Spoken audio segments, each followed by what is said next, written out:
My name's Alex Rodriguez, reminding you, you don't need a contract. You need a team of pros.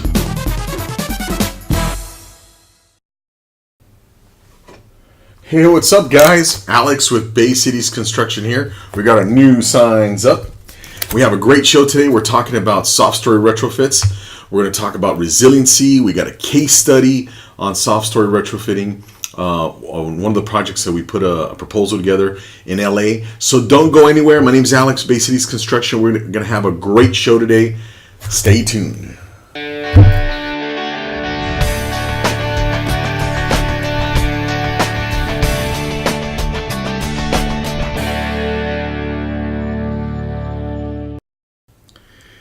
Hey guys, welcome to the show. This is our construction show. If you haven't seen us before, please go ahead and hit the little button below and like us and sign up for the alerts. We put together a construction show. We're live on Facebook, and we also put the rebroadcast over on YouTube. And today we're talking about soft story retrofit. We're talking about the cost. We're going to talk about resiliency. We're also going to share some really cool podcasts that'll get you informed on how to prepare for an earthquake. So we're talking earthquakes, we're talking soft story retrofits. So let's get started. I always have a little PowerPoint for you. Want to bring you some attention to the previous episode 26. We talk about retrofit deadlines and resiliency. You can watch that on Facebook or YouTube at your convenience. So tonight's episode, we're going to be talking about Northridge. It's the 25th anniversary of the Northridge earthquake is coming up, and I think it's important to bring some awareness to the deal. Like, we're not talking about creating mass hysteria or panic. We just want to bring awareness to the reality of the situation. What our threats are. What are some of the things you should be thinking about? It's not a prepper broadcast today, but it is designed to bring some awareness and give you some good information so that you know what some of the pitfalls of living in Southern California are. So we're also going to talk about the podcast, the big one. We have a case study, like I said, in North LA. Pretty interesting, cool building. We've got some pictures, got some plans already done, and we're going to talk about that. And we're going to talk about what resiliency is. Hey, for those of you guys tuning in, I'm going to be giving some freebies away like we always do. So we got a little quiz question. Can't help but do that. It's part of the fun. So Northridge, 25 years later. Let's kind of recap, not so much the negative stuff, although we are going to talk about that, but let's kind of recap some of the little data points that are important. So Northridge was at 4:30 in the morning. It was 1994, January 17th. The magnitude was a 6.7, killed 57 people, and it lasted a little bit over 15 seconds. It wasn't a terribly long earthquake, but it was destructive. These images are the top image where the bridge, where you can see that column standing out. That's part of the 5 freeway over in Sylmar, and the 10 freeway obviously collapsed. I think it was over on La Cienega.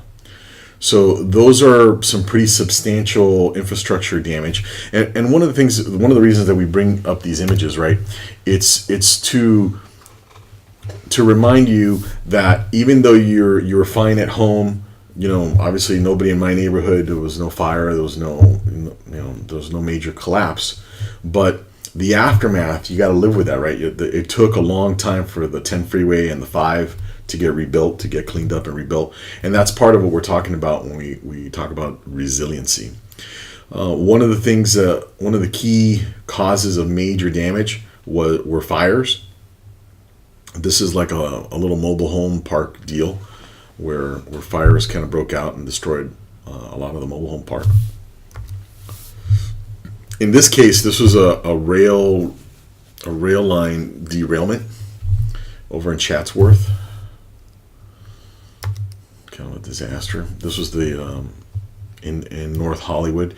I remember when I was just out of high school in '94. You do the math. And I remember parts of the mall off the 405, off the 101, that collapsed.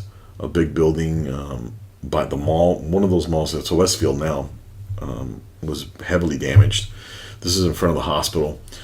So this is part of the aftermath, right? Like, all of these people survived the earthquake, but you got to deal with the aftermath.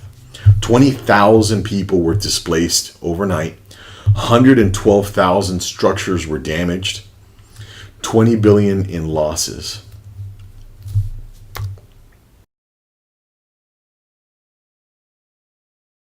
So at the printing of this, 33 had died. Obviously, not the whole, they hadn't taken account of everything, that all of the people that perished. But this earthquake was a 6.6, 6.7, a little bit of aftershocks, and I think some of the other data points. This earthquake was over 100 miles deep or something like that. It was pretty deep in the ground. So, and it is not. Most people think that it was. It's the biggest that we remember on record, because a lot of laws changed after this. But it is nowhere near the full capacity of the San Andreas. San Andreas can produce a much stronger, shallower earthquake than what we experienced during Northridge. And I want to bring to your attention, for those of you that have soft story buildings, these columns, like these steel columns right here, these are very, very common. In fact, almost like 90% of them have some version of this. And you could see that this column snapped at the connection here, and that connection is a pretty heavy steel connection. This column here was embedded within the wall, and then that broke. And you can see the building just kind of crushed. It came down it looks like it probably crushed down about 2 feet. It's part of the 5. This is unfortunately where the LA police motor officer lost his life. Cleanup efforts after the fact. A lot of the catwalks. That looks like this whole front of this building, the face came off. This section that broke loose crushed the stairs. So what did we learn? We learned that there were a lot more fault lines than present than they knew about. And by the way, I give you one of our freebie cards. I think we got a dinner card, and we got some coffee still to give away. So we'll hook you guys up. I want to, whoever gets this, the first 2 that get this right and post in the comments below, we're going to give you a freebie. Which one of these fault lines is the San Andreas? Okay, so on here, all of these lines represent a fault line. We live down here in the South Bay, so you can see this is the Palos Verdes Peninsula, and there's 2 significant fault lines. This is over by Portuguese Bend, which is an active slide area. So, and then for those of you that live along the coast, Malibu and the South Bay, there's a fault line right here, which would most likely trigger a tsunami. I didn't even know that, so the reason that we bring this up, it's not to create panic or anything like that. I think it's just important that we understand, what our geological situation is here, right? I think that for many years, most of the residents of the South Bay, of really Southern California and LA County, we just don't understand where we stand. Everybody knows the San Andreas Fault because it's what's most commonly reported, but the fact that this map here is littered with a bunch of other fault lines, I think it's good to know. And by the way, when the engineers are designing the soft story solution for your building, they take into account the proximity of the building to the nearest fault line. So FYI, it's an important data point. Along the 10 freeway, kind of 10's like right here. Yeah, no, that's probably about the 10. There's probably 3 fault lines on the way there. So if you live in West LA, they got fault lines going from east to west and north to south. You got some fault lines going off the coast, although this is more of the South Bay, like Torrance and Redondo and Manhattan Beach. By the way, if you live in a skinny house, if you live down here in the South Bay where I live in Redondo, and you live on any of the streets that have the skinnies, and for those of you that know what a skinny is, those are all soft story, even though it's a single family residence. So it's definitely a weak house. maybe we'll do an episode on that. So if you guys want to hear more about soft story retrofitting on single family residence, hit us up and we'll put some content together about that. So let's kind of recap a little bit about the cities that have the mandatory ordinance. LA obviously has one. West Hollywood just signed an ordinance in 2017, and Santa Monica also in 2017. So we're going to kind of give you a little recap on some of the retrofitting solutions. So on a building like this, in order to create resistance, lateral resistance in this direction, a commonly used methodology is a steel frame or a moment frame. And there's three very well accepted methodologies. There's the moment frames, there's the cantilevered column, and then there's the strong walls or the steel walls. And Simpson makes them, and Hardy Frame also makes one. And we have other content about that. I won't go into too deep, but you can definitely see some of the linked content on YouTube. We have, if you go to Bay City Builds, are we on Bay City Builds? Is it Bay City Builds? YouTube/Bay City Builds. You can go onto the Soft Story channel in there, and we have tons of video about the different methodologies. So there's a few different tiers, depending really on the size of the building, how many units, how tall the building is. This happens to be a complex over in Sherman Oaks. In LA City, there's believed to be 12,500 buildings. I think the data points, almost half of the buildings have started some kind of a retrofit process. Many of them just got started with their plans, but we're not nowhere near being finished and 100% compliant. But there are 12,500 buildings in LA City alone. I think Santa Monica's got like 3,000 buildings. I'm not too sure how many West Hollywood has, but it's around less than 1,000. Less than 1,000. I think about like 980 or something like that. Somehow that number sticks out somewhere. So there's different priority levels. If you have a 4-unit building, you're probably on the lower priority. If you've got, we're going to talk about that here in a little bit.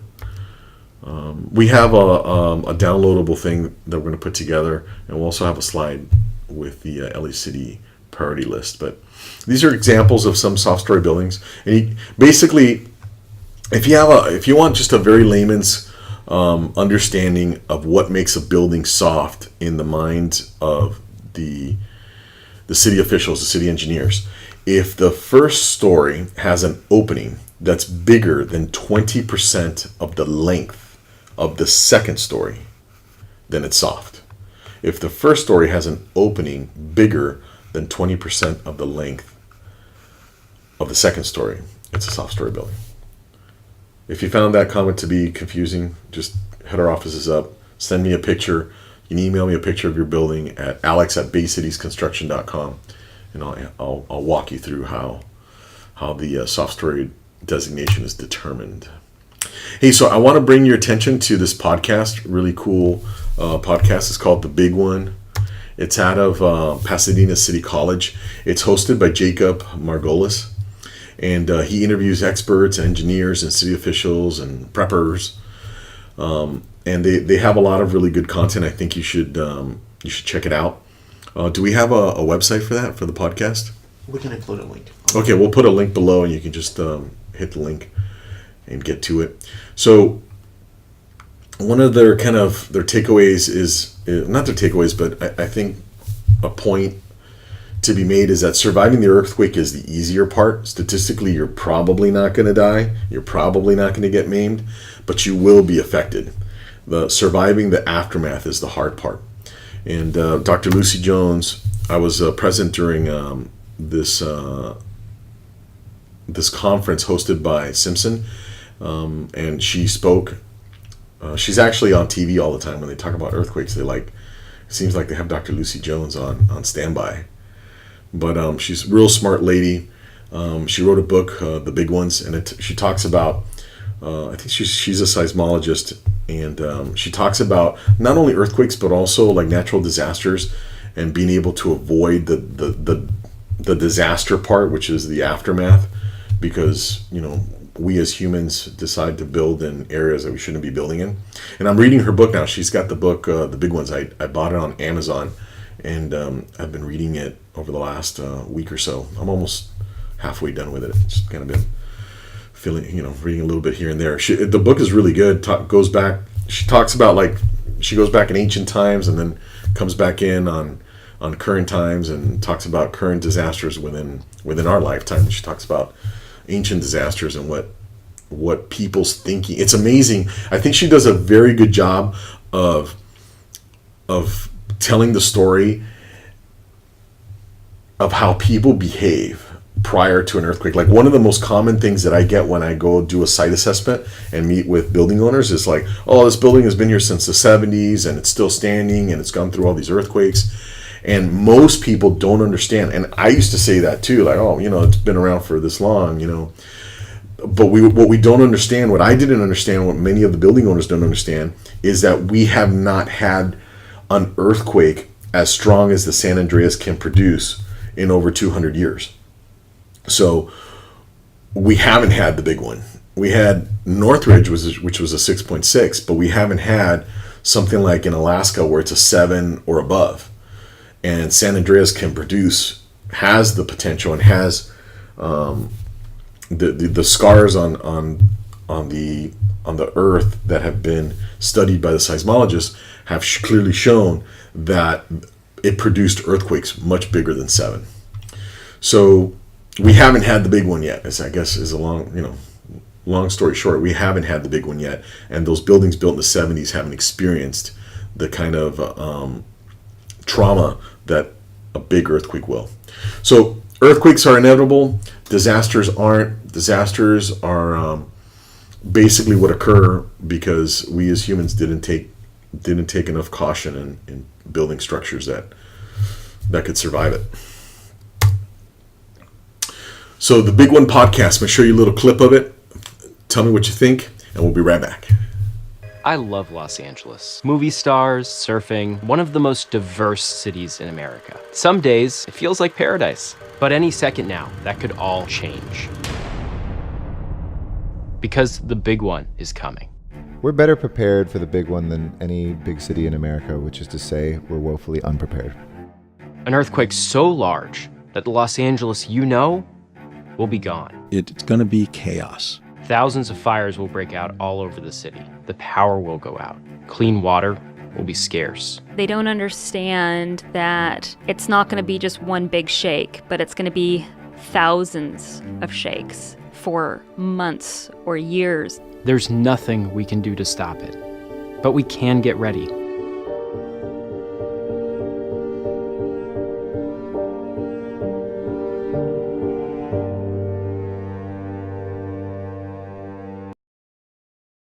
Hey, so what did you guys think?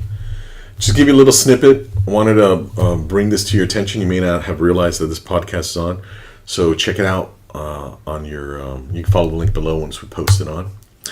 Another cool little piece of information you should know is LA City's put together this app. It's called the Earthquake Early Warning System, and it's downloadable, obviously, on iOS and Android. It's called Shake Alert LA. You can see our mayor, Eric Garcetti, sporting it on his phone. We're going to put together also a free download from FEMA. You give us, we're supposed to be up by tomorrow, so give us a little bit of time, but we'll go ahead and put a link below and you can download the earthquake safety checklist put together by FEMA. It's actually a really good checklist. I have a physical copy of it, and I thought it would be a good thing to add for your info. So it'll be a free PDF download. You can also visit us after the fact over at softstoryretrofitpros.com/checklist. And that's basically, our company's obviously named Bay Cities Construction, but we put together a website just for the Soft Story clientele to educate them and keep them up to date on what's happening with the earthquake and soft story retrofitting. Okay, so we're going to talk about our case study. This is a property over in Highland Park. I used to live in Highland Park. I want to talk to you a little bit about the process in LA. So it's pretty easy, 3 steps.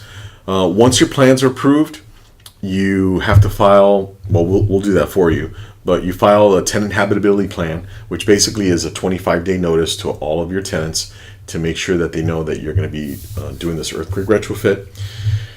We file the THP with the city, and we are able to get your permits, and then we can start building 25 days after that. So typically, step 2 is we order all the custom framing. So if you're going to get a Simpson Strong wall or a Hardy wall, a Hardy frame or Simpson Strong frame, or if you're going to get a custom built cantilever, we order that during that time, that 25-day time period. And then step 3, we start with construction. And we have a bunch of construction pictures right now that we've been posting, so take a look at those when you get a chance. We're going to start organizing them into albums so that they're easier to see. So this is a 10-unit building over in, like I said, in Highland Park. And it's an interesting building because of the way that it's built. It's got some overhangs. So these are cantilevered, by the way. Whenever you see a span of the building that overhangs like this, that's called the cantilever. This happens to have a cantilever in 2 directions, which makes it soft on 2 directions. So I'm sorry, correction, I stand corrected. This is actually an 8-unit building in Highland Park. So it's a multifamily building. It's zoned R4, approximately 5,200 square feet, built in '64. All of this little pedigree information here equals to, it's a software building that's mandated to be repaired. Now, we didn't do the plans for this one. The property owners hit us up and asked us to get to give them a quote on it. So we haven't gotten this building yet, but I do want this building because it's a cool project. So it's cantilevered out on two sections, right? From here to here, that's considered cantilevered out, and basically from here to there. Some plumbing. One of the first things we look at is what's affected. In addition to the structural part, kind of like the hidden costs are how much plumbing has to be relocated or messed with in any way. In this case, this whole section is going to be diaphragm frame, meaning the stucco is going to be peeled out, and we're going to put in plywood. So we're going to have to disconnect that and then reconnect it again. It'll happen the same day. And then on this section here, we're going to put some some cantilevered columns. There's 3 cantilevered columns on this job. So it's 2 along this wall in front of the wall, and then there's 1 over here. And I'll show you. I actually have some plans. Took some pictures of the plans. I want to take a close-up. A lot of times there's stuff hidden behind these storage containers. So when you call us out for an assessment, you should probably get the keys so that we can peek in here, or at some point we should peek in there and see what plumbing is in there and stuff. In this case, like I said, this is kind of a little bit close-up shot. So there's going to be a steel frame here and a steel column. So a steel column here and a steel column here. Just on the shot. And then here, this is a little bit close-up of a shot. And there's going to be a big, heavy beam here. That's going to be a beam that probably weighs about 100 pounds a foot. So it's going to be well over 1,000 pounds. So this is the snapshot. And let me just kind of walk you through what this means, because for the layman, this is could be a little bit of chicken scratch.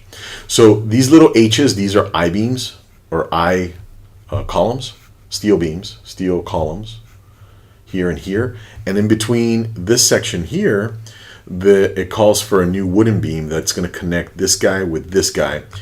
There's an existing beam that goes this way, but we have to add another piece of wood beam this direction. And then the big heavy beam is going to be this guy here, which is a W10 by 100. That's a very dense beam. It's much bigger than the one on this side. The one on this side is a W14 68, which means it weighs 68 pounds per foot, per linear foot. This one weighs 100 pounds per linear foot, so it's a lot bigger.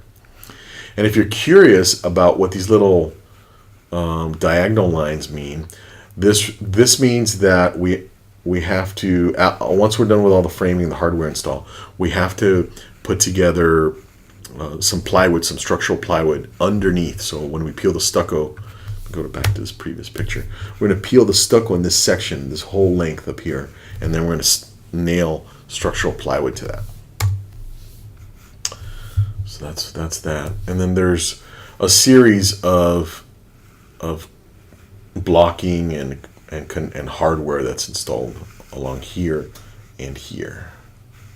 So just so we get some clarification, in an earthquake, the building kind of oscillates, right? So it moves in all directions. Okay, so but the building is a big rectangle.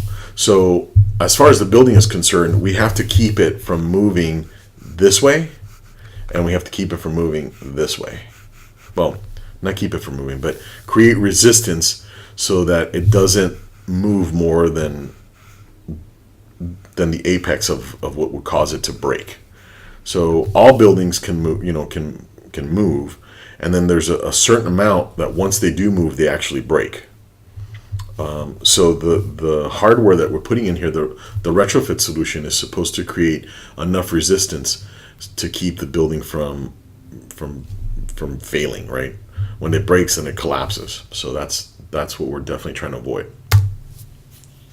So let's talk a little bit about the concrete that has to happen, the concrete structure that you won't see. When we talk about a grade beam, Grade, a grade beam, it's basically below the level of the existing slab or asphalt. And in this case, there's two grade beams. There's one that's about 19, actually looks like 21 feet long this way. It's huge. And there's another one this way, which is almost 30 feet long. So they're pretty darn big pieces of concrete. And then this is all reinforced with rebar and a ton of steel in there. And the idea is that it prevents the base of the column from slipping or moving. It creates a solid anchor point for the building. And then that resistance gets carried from the foundation, the column, to the subfloor, and then in many cases to the actual walls. And we use hardware for that. Excuse me. So let's look at what it looks like once it's installed. This picture is a good representation of a post that was completely removed and replaced with an I-beam. That's what she looks like. She's primered, and eventually she'll be painted. This is the representation of what the grade beam structure looks like. It's reinforced with rebar, and these are all stirrups. This is a very specific spacing of the stirrups based on the engineer's design. And this is the same building that I showed you an image of where moment frames were used, but in this case, we would be using a cantilevered column. And many buildings you can use this, not on all of them, but it is one of the three most commonly utilized methodologies. You've got moment frames, cantilevered columns, and steel walls. And again, if you want to learn more about that, watch some of the other videos where we talk about that. Okay, construction projection time. People ask me all the time, hey, how long is this going to take? So when we do a job scope where we identify all the tasks that need to get done, we come up with a price, and we also eventually come up with a projected schedule. So on this particular project, we're projecting 10 days of demo and excavation. Some of you may be thinking, wow, that's a lot of time. Well, the demo part of the stucco and all that is pretty quick. The excavation and prepping the area is the lengthy part. Framing, 15 days. Concrete work, creating the structural rebar cage, 15 days is very plausible. And then installing the steel columns, and then the connections that go along with it, 3 days. Typically it takes 2 days, but we leave ourselves an extra day in case we have an issue. And then the stucco repair, after everything's said and done, the stucco has to be repaired, and there's dry time and stuff. So we're calculating a total of 62 days. And there are some contingency days worked into this deal. So many of you may be wondering, hey, what's this going to cost? Where does the money go? That type of stuff. So I put together this pie chart to help people understand where their money is going.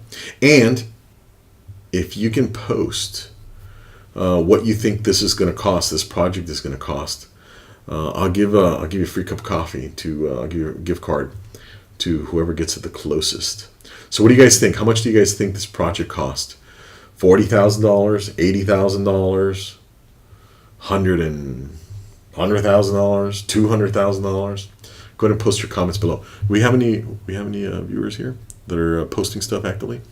Yeah. So for those of you watching, what do you guys think? Post something below. Let me go get some coffee, man. I got to get rid of some of these gift cards. We actually have a question from one of the viewers. We want to take time. Oh, cool. I'll take a question while we're getting some responses on here. Go for it. What's the question? Yeah, so one of our viewers, Luz, asks, how long does it take to complete a retrofit project? Does it vary depending on the size of the structure? For sure. It definitely varies. So we go back here. This is a 62-day project. We've seen projects where they're 40 days, and we put together, we got a set of plans for a project that required 5 moment frames, and I think it was like 4 months. So yeah, it definitely varies from project to project, and we give a projected timeline for the project on a case-by-case basis. That's a good question. What about from design to completion? So, okay, so we can get the plans done in 4 weeks, submitted to the city. The city's taking about 35 days. I think we have some... 38 around. Yeah, 35 days to look at them for the first time. And they'll give us a round of corrections. We get the corrections done within about a week and a half. So resubmit them. And I think the getting the project design, the soft story design, is going to be 4 weeks. Probably going to burn about 6 weeks with the city. Could be 8, most likely 6. And then once that's approved, then we need to wait 25 days for the tenants to get notice. So I guess 3 months from the time that, no, it's 4 months from the time that you contact us to the time that we're ready to go to construction. And I think a lot of people have that question because they want to, allocate their funds and set their funds aside and all that stuff. So that's good to know. Yeah, if you started today, if you have no plans, you're probably looking at about 4 months before you can actually go to construction, if everything goes right. Good question. We have any other questions? Oh, yeah, I guess a follow-up question from Luz. She asks, does this include time required for permits? Which I think you just answered. Yeah. So yeah, the permit downtime, or not the permit, the plan check downtime. The permits you can get right away. It's the plan check time that's running about 35 days, 35 working days. And the THP notice is how long? THP notice is 25 days. So from the time your plans are approved, we file the tenant habitability plan with the city. Your tenants get notice, and we handle all that paperwork. You don't have to do any of it. Your tenants get notice, and then we can start work 25 days after that. And we'll put it on the schedule. All right, so I'm going to tell you how much it is. $125,000 was this deal.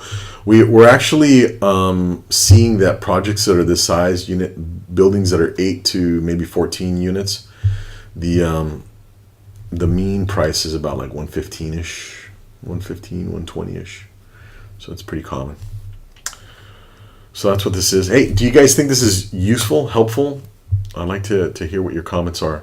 Do you guys like seeing this as a percentage of the project? Like, you can see that the hardware, the concrete work and the steel, they're the biggest components of it, right? If you had a lot more moment frames, you're probably going to have this number be closer to 30, and your excavation would be even bigger.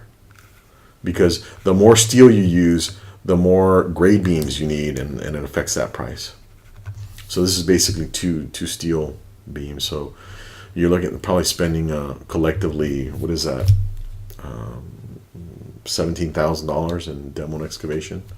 Mostly it's going to be excavation. So here's your deadlines. If you want, we can also send you, or you can download these slides so you can look at them later. Or we have this really cool little pamphlet that we can send you out. We can send you that if you hit Brian up at brian@baycitiesconstruction.com. We got all those little deadlines and stuff in this little cool little pamphlet. We'll include the email. Yeah, we'll include the email below. If you hadn't started doing anything and you're getting close to your deadline date, we can also file an extension for you. We can do that ASAP. So if you've kind of procrastinated, you've been kind of waiting on figuring out what to do, hit us up and we'll file an extension for you on behalf. I think it's the first one's like $200, so it's not too bad. Consequences if you don't do anything: you're gonna get a lien on your place, get a $660 fee, eventually another $2,300 fine, and possibly a little jail time. So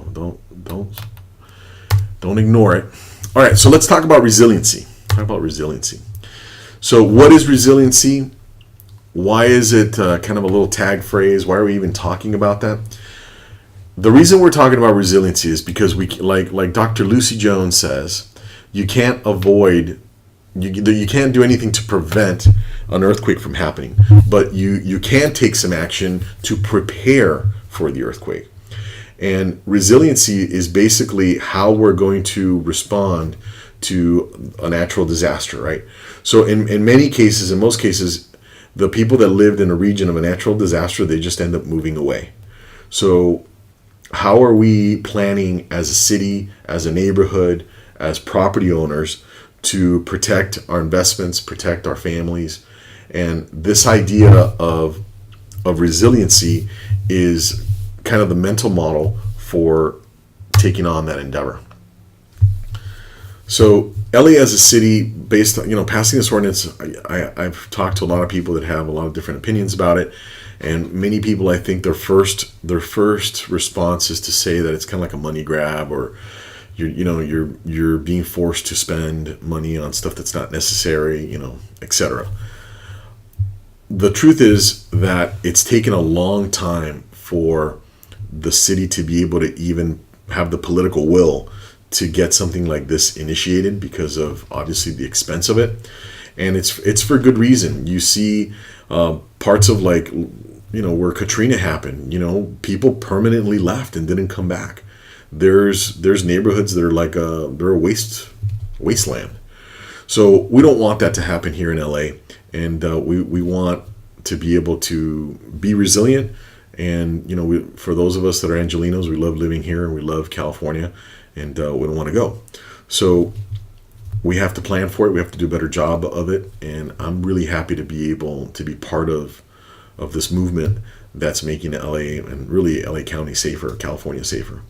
So that's really why we've put this together, to bring some awareness. And it isn't just the soft story retrofit. I think that a lot of us have forgotten, it's been a long time since we've had a pretty big earthquake, and we've forgotten the importance of preparing, and really the impact that it'll have after the fact. I think that's one of the biggest takeaways that I want you to take from this presentation today, is to reflect on how you would be impacted, how your work would be impacted, how your business would be impacted, your kids' schools, how you move around in the city, how we commute from, how do we get from, how we move around in the city, and how we're going to deal with the aftermath, right? So as far as the engineers go, their first mandate, and you should know this, most of these designs, they're designed to keep the building from failing. They're not designed to keep the building from getting red tagged. So you have to have that conversation with your engineer, with your contractor, and see what you're going to design the seismic, what the seismic design is going to be able to resist. So think about that. As the code is right now, it's at a minimum. Your building will not collapse, but the code does not mandate that so much reinforcement be put in that it won't get damaged. Okay. A lot of the plans that I've seen are pretty robust. The soft story retrofit solutions are pretty intense. But you should definitely have that conversation with your engineer. So in this picture here, we have Dr. Lucy Jones. This is a former president of SEOC. And I think these other folks here are representatives of the city of Los Angeles, the different departments that deal with earthquakes. And I think this gal here works for Simpson. So I want to show you what an 8.0 simulation looks like. So don't go away.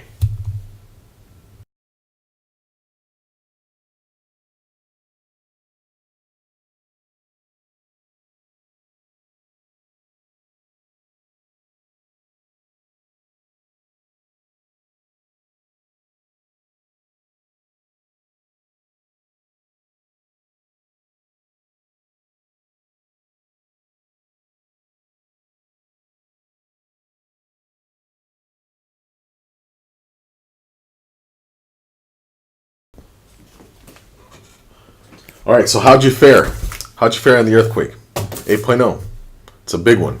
Do you know that from 6.4 to 7, it isn't just like an incremental change? It's pretty huge.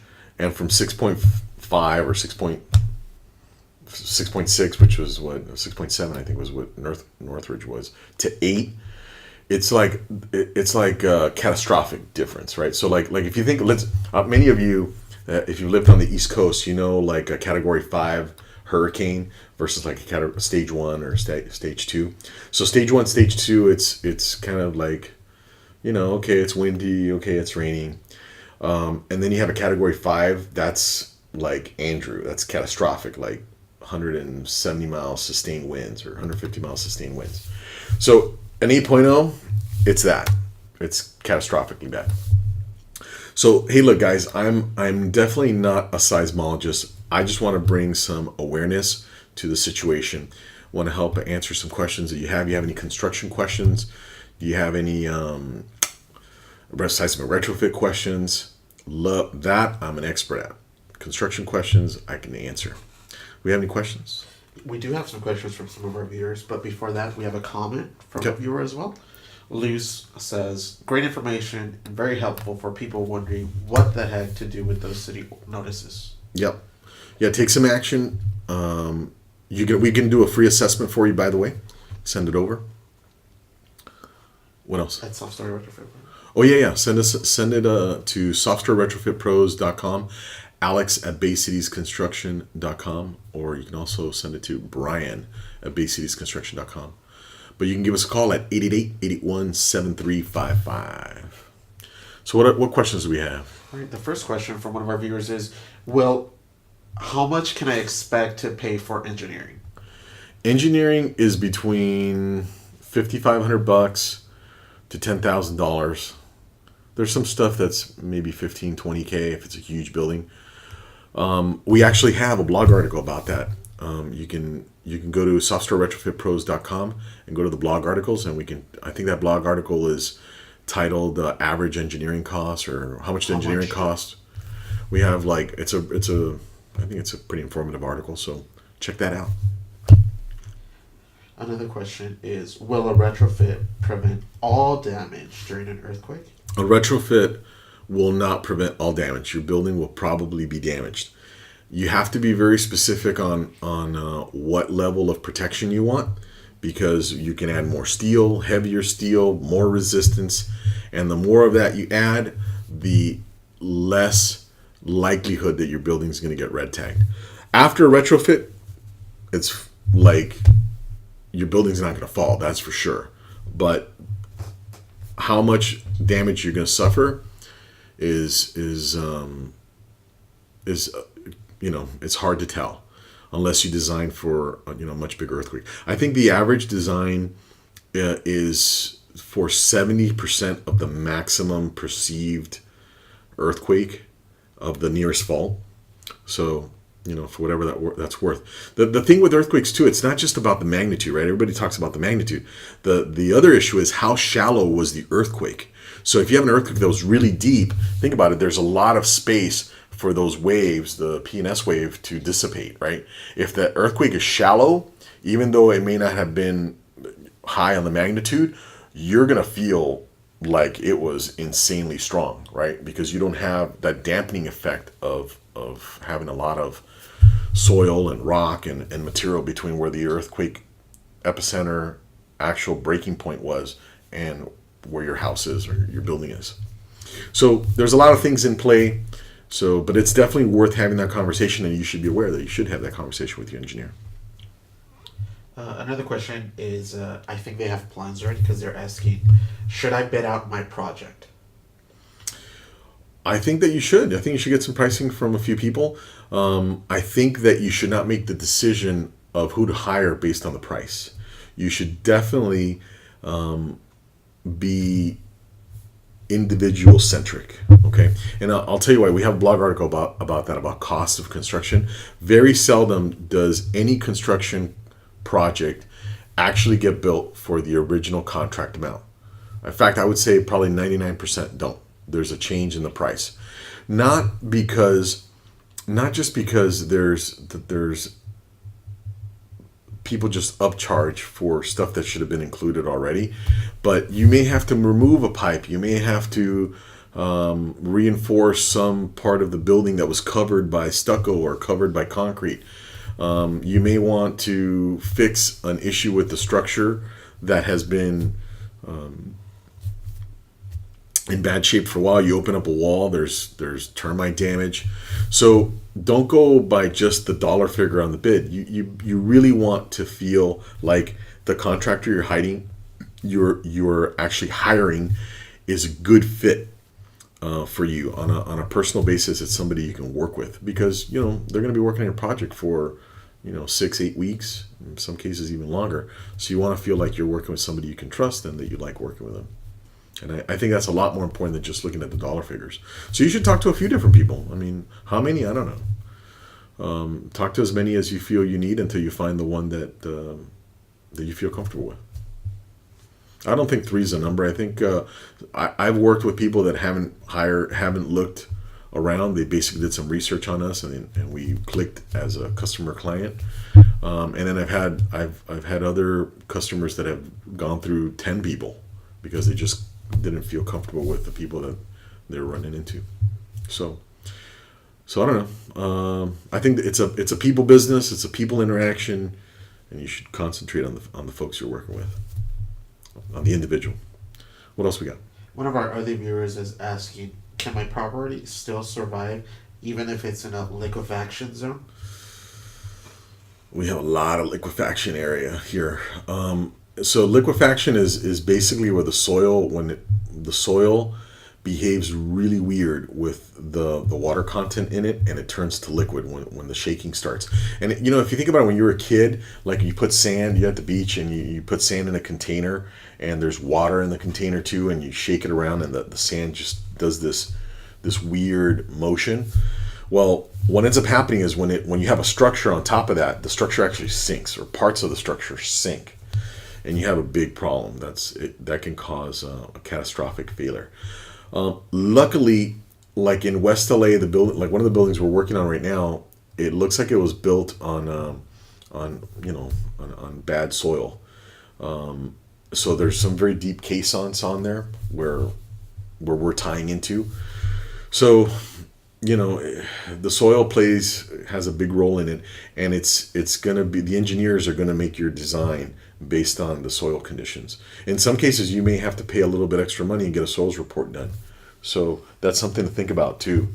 If you know that you're in a liquefaction zone, or you know that the soil has got some issues, you got a lot of clay in your soil, you may want to get a soils report done.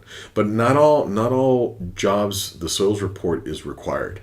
So it's one of those things that if after the fact it looks like the soil is in bad shape, most of the plans have a little note on there that says that the engineers that the property owner should get a soils report if the soil in the field is discovered to be an issue. That's a good question. Another question is, besides a retrofit, what else can I do to protect my property? So one of the key things is you need to make sure that anything that can cause a fire is squared away. You should probably have more fire extinguishers than you have. They should probably be bigger than what you have. You should be looking at if you're in the city of LA, most likely you already have a mandated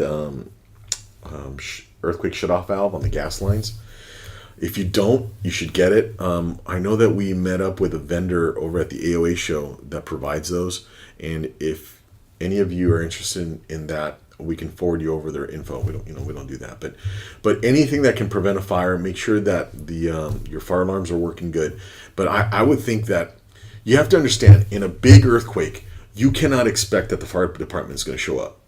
If they can't get to you because the roads are damaged, there's gridlock, that fire will burn. Look at what happened in Malibu, and you could see that there's fire crews that are maybe 4 or 5 blocks away, and the houses that are there are on fire. So you should have more fire extinguishers than you think you need. Most buildings may have 3, 4. You probably need something like 8 or 10. And relatively speaking, the fire extinguishers, they're cheap, So definitely get a few more fire extinguishers. You may even want to consider a larger dimension water line with a fire hose and stuff that the tenants or the property manager can deal with. And look, you have to assume that they're not going to come. I think people's biggest mistake is that they assume that somebody's going to come and rescue them, and that's not going to be the case. I lived in LA during the riots, and LA burned for over a week with 0 police response in certain sections. So don't assume that. I mean, just recently you could see the fire departments were overwhelmed in Malibu, and a ton of houses burned. Up north, it was even worse. So you have to take responsibility for yourself, for the safety of your family, for the safety of your tenants. And I think that mindset shift is probably one of the most important things of when you're considering preparing for a natural disaster. Another question is, I got a notice letter in the mail, but I want to fight it. Should I? Is it even worth it? Oh, I get probably one of these calls every week. I don't know. Sometimes you should. It depends on your building. If you got 2 stories above your parking garage, you should probably not fight it. But I've seen buildings that, are not very well maintained, and they're not, for whatever reason, they're kind of hammered. People don't take. There's other building owners that take a ton of pride in their buildings and their legacy buildings. So if you did some type of a retrofit before and it looks like it's pretty strong, you may want to consider fighting it. I think that it's important for you to take, as a property owner, look, I mean, you may not want to mess with it. I would say in some cases, if you don't want to spend the money, you don't want to go through the aggravation of the retrofit, maybe sell the building. Maybe that's the best thing to do, and buy a building that's not under this mandate. Use the money. You may have some equity now in the building, and go buy something else. So I think that's a very personal decision to make, and there's, I think people are going to have very different opinions. I don't know. What do you guys think? For those of you watching, do you guys think that a property owner should sell the building if they don't want to do the retrofit, or should they keep it and do it, or what else would if you're a fellow colleague property owner, what are your thoughts about that? I think that'd be a better question for the community to ask. Answer, yeah. Another follower is asking, I guess they've done some research, so they want to know, are special moment frames better than cantilevered columns? No. There isn't one that's better than the other. They're different. The cantilevered columns are a way to keep the cost of construction down. The special moment frames are a way to mitigate the cost of the repair after the earthquake. So cantilevered columns, there is no repair. If a cantilevered column is damaged in an earthquake, you got to cut and torch everything out. You got to break up most of the grade beam. You got to almost redo the entire job. A special moment frame, like the Simpson moment frame, it has a fuse system where it's designed to break or to distort at a certain section. And again, we have a blog article about that where we compare moment frames. It's definitely on our softwareretrofitpros.com website under the blog, and we have a video. I think we did a webinar on that too at YouTube/Bay City Builds. Or Facebook here on Facebook. Oh yeah, on Facebook, yeah. We'll have that. And if you can't find it, just send me an email, send Brian an email, and we'll hook you up with a direct link to it. Another question they're asking about the parking is, will tenants have to park in the street during a retrofit? Will their spaces become narrower after the retrofit? Those are two very common questions. They're good questions. Sometimes the space does get smaller, but the city has a minimum mandate, so it's like 7 feet 6 inches. I think is the minimum clearance between the posts. The tenants will be the parking will be displaced for a few weeks or a significant part of the retrofit. It really is going to, how bad that is going to depend on your building, the access to your building. There's some buildings that have great access. There's long driveways. People can park, between the building and the sidewalk, and there's still a lot of space, and you're not on the sidewalk. And then there's other buildings that everything's crammed in there, and it's a nightmare. So it's really going to be building specific. We put down stuff to cover the trenches, and we try and mitigate it as much as possible. Some people talk about putting in steel plates. It just depends. It depends on it depends on your building. And those are one of the things we'll definitely talk about when we do your site assessment. It's a great question. Anything else? Yeah, a couple more questions. How long does it take to get plans approved? The plans approved are going to take about 2.5 months. Could be 3. And the more you wait, like if you guys wait, the closer you get to, so the city divided all of these buildings by priorities, right? Priority 1, 2, and 3. As you get closer to any of those deadlines and people are getting pushed against penalties, there's mad dash of demand to get the plans done. Because the minute that you start the plans and you submit the plans, you're not going to get a penalty, okay? So when you get closer to those deadline dates, the anniversary dates to the deadline, the amount of time that it takes the city to process them goes up. So it's been creeping. Like the beginning of last year, it was 20 days. Now it's up to like 35 days. So what is that? It's like a 50% increase. So, you could expect it to be longer as time progresses. Another question is, what is the cheapest, most affordable retrofit solution? Typically, cantilevered column and in combination with Simpson strong walls or Hardy panel HFX panels, which are they're steel panels. Those methodologies are very commonly used, and they're probably the least expensive. But I wouldn't look at it as just the expense part, because sometimes a moment frame, even though the moment frame is more expensive in itself as a material, it may prevent you from doing a bunch of other hardware pieces, other framing on the building. So I remember at the beginning of last year, we priced out a job. It was like $300,000, and it had no moment frames. And I feel like if it did have a moment frame, the property owner could have maybe saved $50,000-$60,000 on the deal. Even though the moment frame was probably like $25,000, it was a huge moment frame. Could have been $30,000 just for the materials of the moment frame.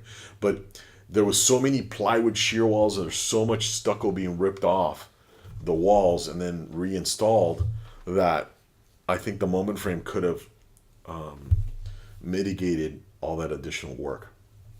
So we will answer that question for you specifically when we look at your project and we do a site assessment. We'll talk about why we chose one methodology over the other, and we'll talk about what's your game plan for the building. Are you going to keep it forever?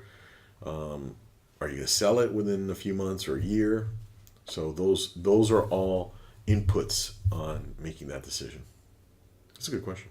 Another question is, do you think retrofits will be required statewide eventually? Well, yeah, I think so. I think San Diego, some cities in San Diego are talking about it. San Francisco, pretty much all of the designs are done. Now they're just doing the construction work for them, because they're on the tail end of the deal. So, the 3 big cities is San Francisco, LA, San Diego, maybe Sacramento. They'll do something like that. But I think in our area, in LA County, all of the peripheral cities are going to adopt it, because LA City is always the first to market, so to speak. They have a very big building department, and they have a lot of consultants from SEOC that help put together the processes in place for for developing the criteria for the software retrofits. So yeah, I think so. I think at least I mean, if you look at that map where all those fault lines are, if your city's around any of those things, anywhere even near close to it, and the building's old, I think that city's going to adopt some type of retrofit standard. I worry about the South Bay. I worry about, I'm a Redondo Beach resident, and we have hundreds of single family residences that are soft story. And I've done kitchen and bathroom models down here for, the last 10 years. And you see that structurally, a lot of these houses are not very structurally sound, earthquake wise. Vertically they can carry the load, but the seismic load, I don't think so. So I worry about those, and I don't even know if those will ever be mandated. But I think if you own a skinny and your house is worth $1 million in some of these neighborhoods, you should really be considering software retrofit, even though it's going to be a lot cheaper too. The building's small. By the way, one of the things that you may be able to, it could be a kind of a hidden bonus. You'll be able to, once you do the earthquake retrofit, you'll be able to get earthquake insurance at a very reasonable price through the state earthquake authority. So I think we have some content on that on one of the blog articles. What else we got? Another question is asking about our services. How much does Retrofit Pros charge for engineering plans? Typically, you can get engineering plans for under $10,000, depending on what your building looks like. So, $6-ish. I think we've run a deal for like $6,500. It really is very building specific, so we have to do an assessment on the building and see what it's going to take. But we'll get you your plans done in 4 weeks, for sure. What else we got? Somebody that I think lives in an unincorporated area, they're asking, what if I live in an unincorporated area of LA? Can I still retrofit my rental property? Yeah. In fact, we're pricing out a few projects right now here in Torrance. There's another one that we're pricing out over near Pomona. And these are legacy buildings, big buildings that, I don't know, big buildings. I think one was like 15 units. The other one was much larger building. I think it was like close to 30 units.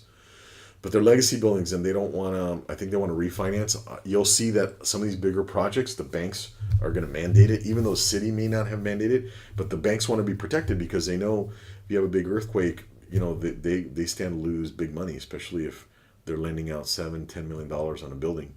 They want to make sure that their collateral is protected.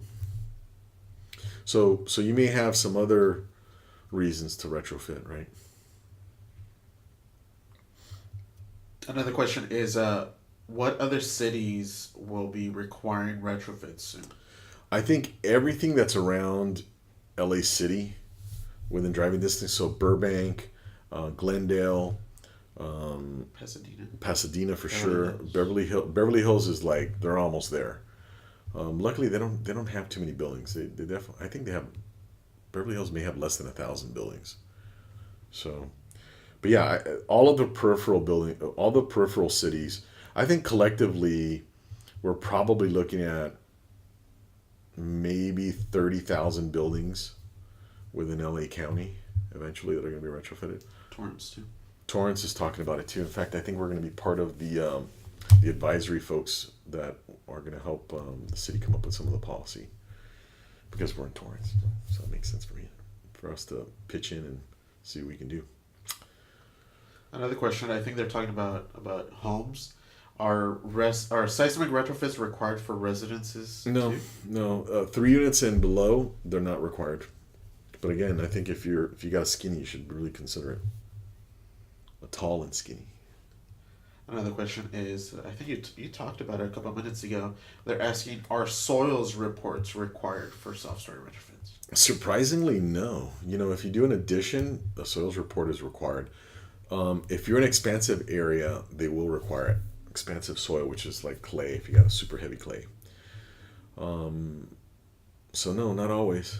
That's not like in Torrance, if you're going to do an addition, you got to submit a soils report. Done. That's just part of the deal. But LA City, not so much. And I think our last question is, how can I find an engineer to work on my retrofit? Do you have one you recommend?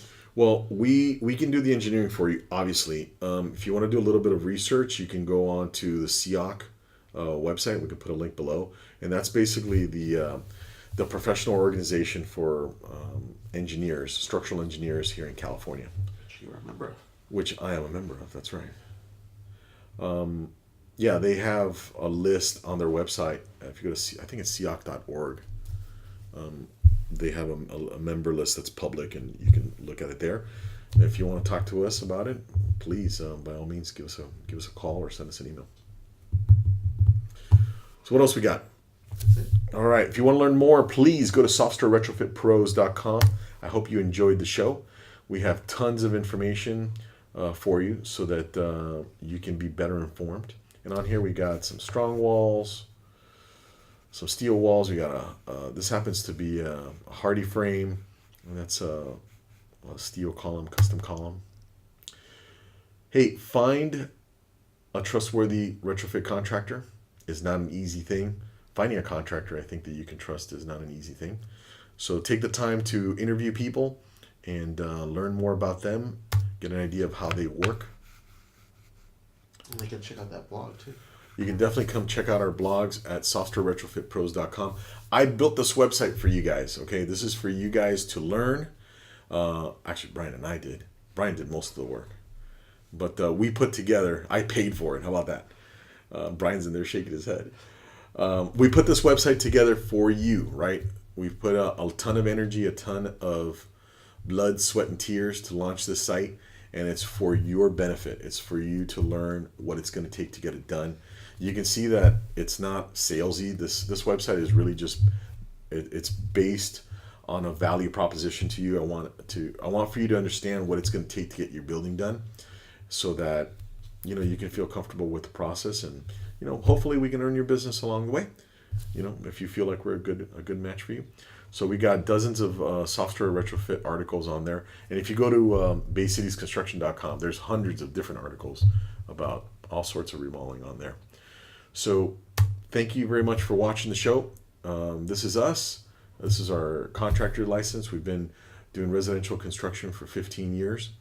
And we'll provide a turnkey solution for you. We do architectural engineering, city representation. We'll manage your project and get it built. So don't miss our next episode. Go ahead and click on there, click on like, and you'll get an alert the next time we go live. We love Facebook, we love YouTube, so follow us on any of those platforms. We're moving to Thursday nights. So we're going to be moving to Thursday nights here pretty soon. Tuesday's a little too crazy. A lot of stuff happening. So we're going to move to Thursdays. Hopefully it'll be a little bit easier for everybody. We'll get more viewers, and we'll be able to post more consistently. If you want to contact us, this is our contact info. You want to do some research on us, there's a bunch of reviews on there. And I'd love to do an assessment for you. I want to thank you for spending some time with us. If you're watching this as a rebroadcast, we have tons of information on YouTube. It's YouTube /Bay City Builds, and obviously here on Facebook. So we're always here to answer some questions. We'll do a free assessment for you. In many cases, we may be extending our sale, which means we're going to be doing your architectural engineering for $6,500. But you have to send us some pictures of your building to see if you qualify for that, because there's some very specific parameters that we're looking for in order to be able to offer you that low price. My name's Alex with Bay Cities Construction, reminding you don't need a contractor. You need a team of pros.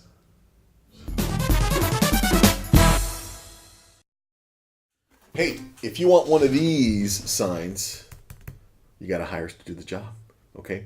Take advantage of our offer, $6,500. And actually, I could even give you a $1,000 rebate towards your construction. But you have to give us a call and send us some pictures.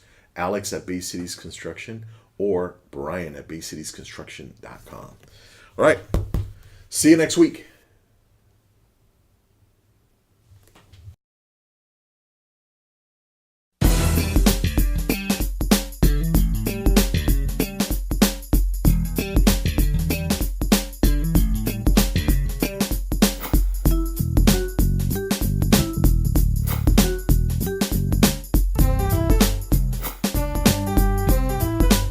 name's Alex Rodriguez reminding you, you don't need a contract. You need a team of pros.